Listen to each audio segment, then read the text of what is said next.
Olá, meu irmão e minha irmã, eu sou o Padre Marcelo, da Diocese de Taubaté. Hoje é dia 21 de fevereiro de 2022 e vamos lembrar o que ouvimos ontem na missa, sétimo domingo do tempo comum. No Evangelho, Jesus praticamente passava uma lista de ações, eu diria até uma lista de desafios, para que os cristãos, os discípulos, pudessem pôr em prática a vontade de Deus.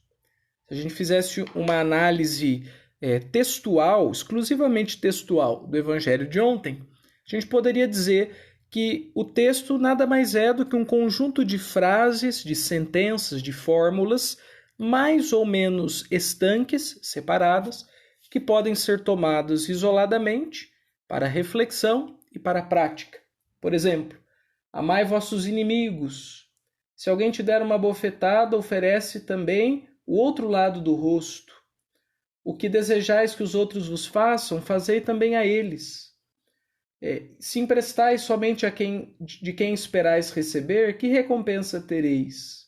Sede misericordiosos como o Pai é misericordioso. Vejam, são frases, fragmentos que foram costurados, mais ou menos dentro de um quadro de sentido, e que nos provocam a viver o Evangelho.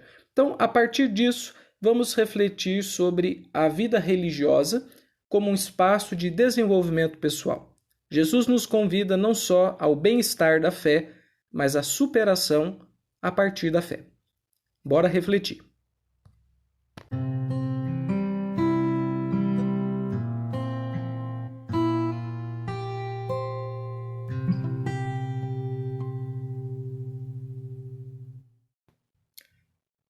Vamos pensar a religião em dois de seus grandes aspectos. São vários, né? Nós vamos eleger dois aqui. De um lado, as religiões elas têm um potencial terapêutico. E com isso, não estou usando a palavra stricto sensu, como se fosse um hospital, né? Em sentido técnico. Mas a religião pode ser um lugar muito curativo, transformador, assim, aliviador. Muitas pessoas alcançam paz, serenidade, renovação interior, descanso para o coração na religião. Cura, né? Cura seja da mente, seja das emoções, em algumas situações até do corpo, porque a religião é um lugar também, claro, terapêutico. Mas, de outro lado, a religião é um lugar ético, porque nela nós nos sentimos impelidos a ser melhores, provocados a rever a nossa vida, convidados a mudar comportamentos, etc.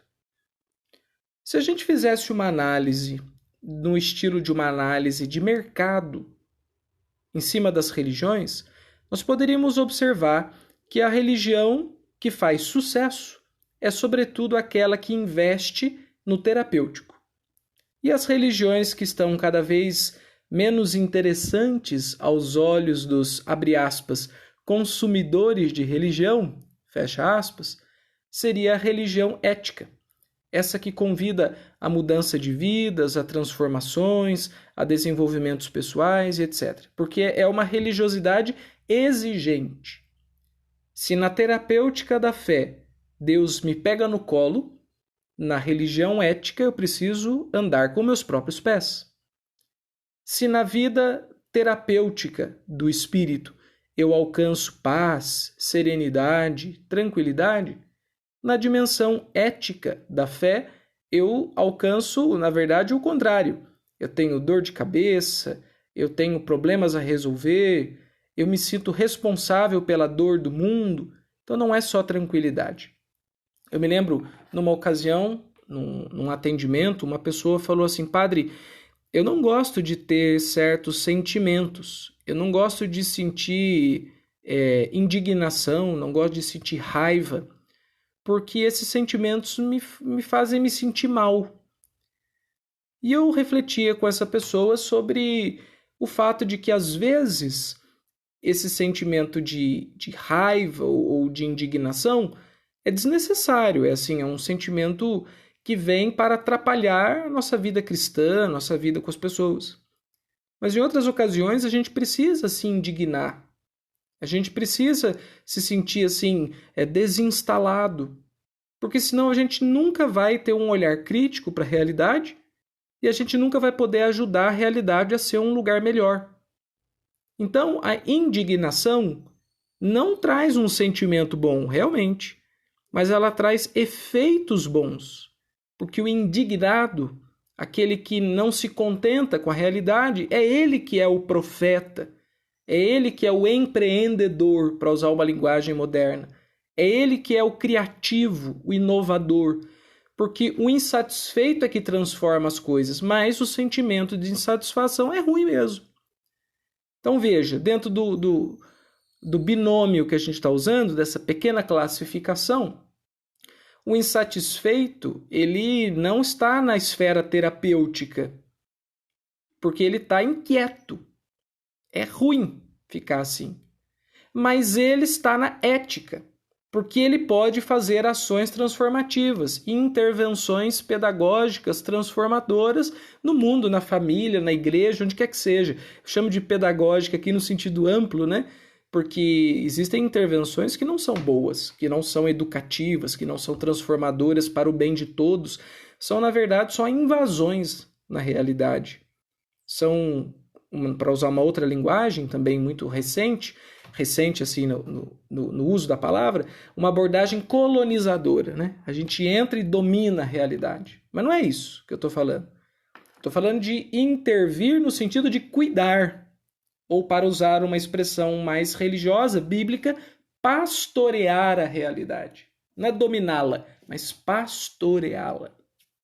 Isso acontece para aqueles que aderiram a uma religião ética, de fundo ético. Não significa que a gente não possa buscar na religião alívio, paz, tranquilidade, até porque Jesus mesmo falou: "Vinde a mim, vós todos que estáis cansados, e eu vos darei descanso." Eu vos darei descanso. E várias vezes, quando ele estava com os apóstolos, ele dizia: "Vamos para um lugar à parte descansar um pouco", porque eles ficavam lá no trabalho intenso de evangelização, cuidando das pessoas. O problema está, vamos voltar àquela análise de mercado que a gente estava fazendo. O problema está é que estão aumentando o número de igrejas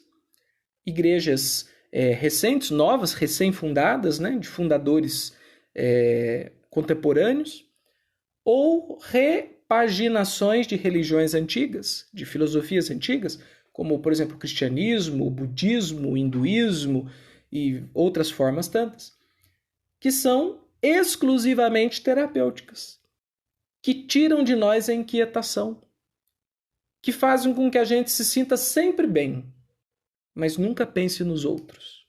Ora, essa religiosidade exclusivamente terapêutica não é cristã.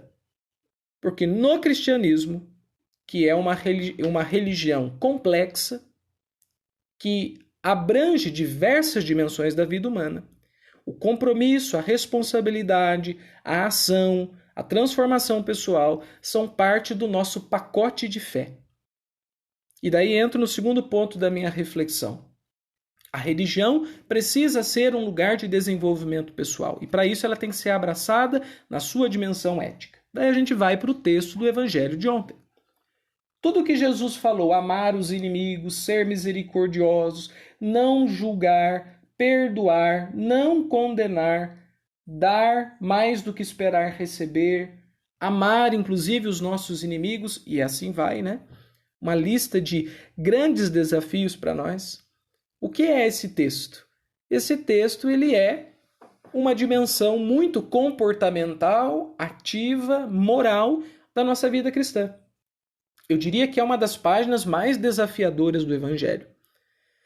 Dizem que uma vez perguntaram a Francisco de Assis qual seria o regulamento da sua nova ordem, que hoje nós chamamos de franciscanos, né?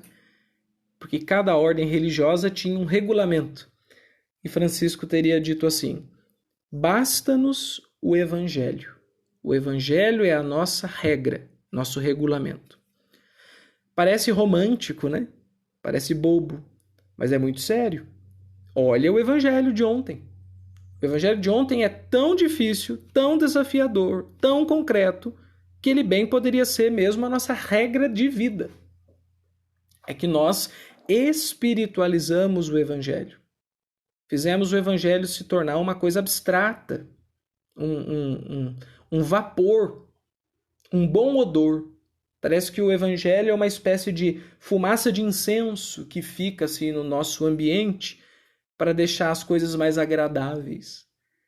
Mas o evangelho é para a gente ser melhor. Jesus não é apenas para a inteligência, para a gente ficar pensando ele. Ele não é um filósofo e nem um tema de filosofia só. Ele é mais do que isso para nós cristãos. Jesus também não é para o coração só. Ele não é para ser saboreado como se fosse uma barra de chocolate, que eu como e falo, ai, que delícia, que maravilha que é Jesus. Jesus é para a nossa decisão, para a nossa vontade, para a nossa liberdade, para nossas escolhas. E veja que ele dá direção para essas escolhas. Ama o seu inimigo, perdoa quem não te perdoa, sê misericordioso, empresta e não espera de volta. Olha que programa de vida Jesus está nos oferecendo. É claro que isso não vai dar ibope.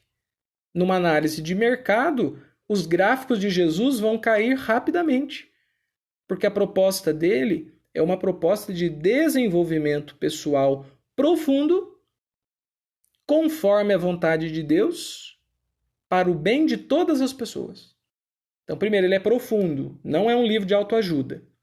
Segundo, conforme a vontade de Deus. Então, não é só o que eu quero, mas eu sou desafiado a sair do meu próprio ego.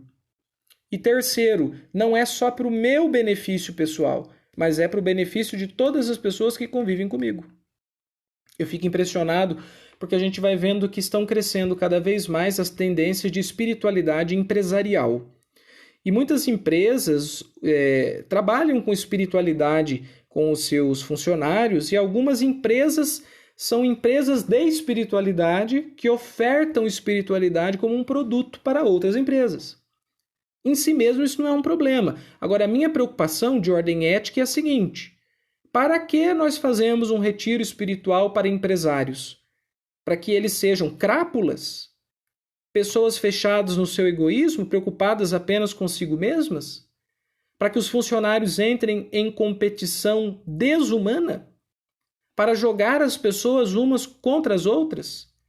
Para estimular o desejo de possuir o mundo e desejar cada vez mais riqueza, poder e vaidade, que é o avesso do evangelho? Então essa espiritualidade tem que estar muito claro isso para nós. Isso não é cristão. Isso não é cristão. E isso tem que ser claro para nós, porque essa mentalidade comercial está sendo derramada dentro das igrejas. Inclusive, várias igrejas estão se tornando isso, empresas de espiritualidade individualistas, de espiritualidade on demand, de espiritualidade streaming. Porque cada pessoa vai na missa como se abrisse o aplicativo do Netflix e escolhe ali o seu filme para o seu agrado, e azar o dos outros. Só que a vida é uma televisão só. E não dá para cada um escolher só o seu filme. Tem que ter filme para todo mundo. Tem que escolher coisas que valham para todos. E aí o desafio de ser cristão. E ao mesmo tempo, meus irmãos, a beleza de ser cristão. Porque para nós cristãos, nós pensamos no conjunto, no coletivo, no social, nas pessoas. A gente não pensa só na gente. Porque, olha, não tem coisa mais ridícula do que um egoísta. Um egoísta que esnoba o seu egoísmo. O egoísmo já é feio. E todos nós somos, em certa medida, egoístas. Mas um egoísta snob é ridículo. E ele é o avesso da fé cristã.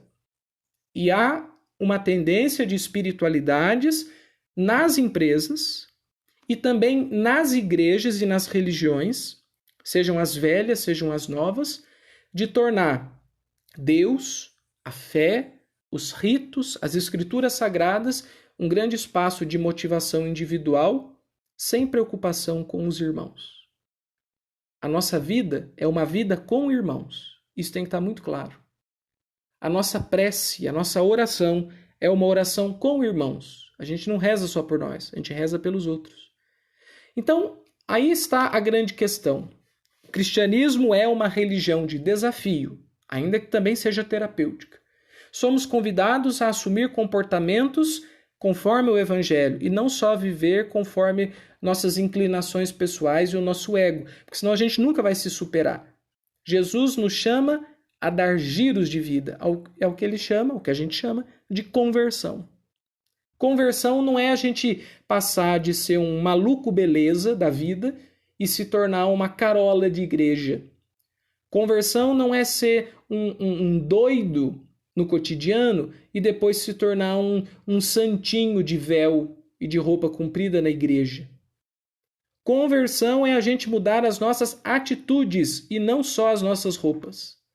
Conversão é a gente assumir comportamentos éticos cotidianos e não só comportamentos rituais no final de semana na hora da missa. É isso que o Evangelho nos convida, é a isso que Jesus nos chama.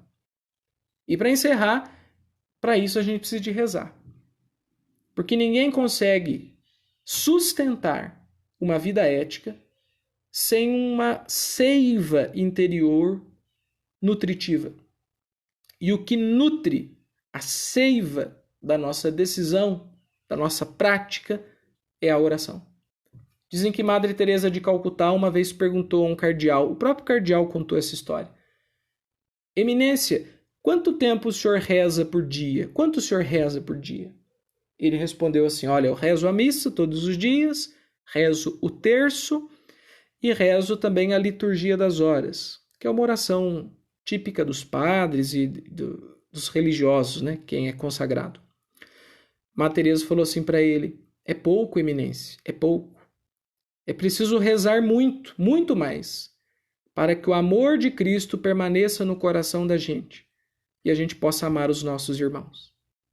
Olha o esquema, olha a imagem. O amor de Cristo no nosso coração para que nós amemos os outros. Para isso a gente precisa rezar muito. Então vamos rezar muito, porque o Evangelho é um desafio. E Jesus conta com a gente para transformarmos primeiro a nós e depois transformarmos o mundo num lugar melhor, mais parecido com o reino de Deus.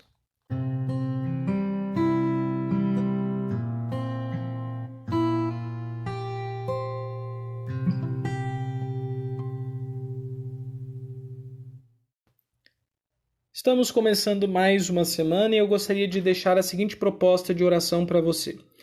Pegue o texto do Evangelho de ontem e imprima o texto, ou tire um print, mas eu sugiro que você imprima, porque no celular a gente fica disperso, né? E coloque essa página do Evangelho dentro da sua agenda, ou do seu caderno, ou da sua mochila, da sua bolsa, em cima da sua mesa, colado na sua geladeira, num lugar que você possa vê-lo sempre. E toda vez que você olhar, dê uma olhada assim geral, escolha uma frase, um pedido de Jesus e medite um pouco sobre ele. E pense como que você pode pôr aquilo em prática. Por exemplo, amai os vossos inimigos. Você está lá trabalhando, limpando a sua casa, você passa na geladeira, dá uma olhadinha, está lá pregado o Evangelho, amai vossos inimigos. Daí você pensa, mas quem são os meus inimigos? Pensa nas pessoas que você não gosta ou nas pessoas que não gostam de você. Como é que você pode amá-las? E Jesus está chamando você para amá-las. E reze isso, reflita isso. Ou você está lá no seu serviço, na hora do almoço, você pega lá o Evangelho e vê assim, sede misericordiosos. Você pensa, como é que você pode ser misericordioso aí no seu ambiente de trabalho?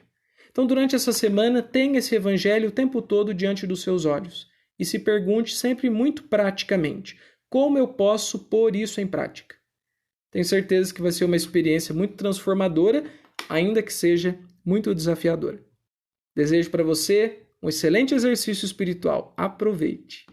Uma boa semana e até a segunda que vem com mais um Ontem na Missa. Deus abençoe e até logo, pessoal.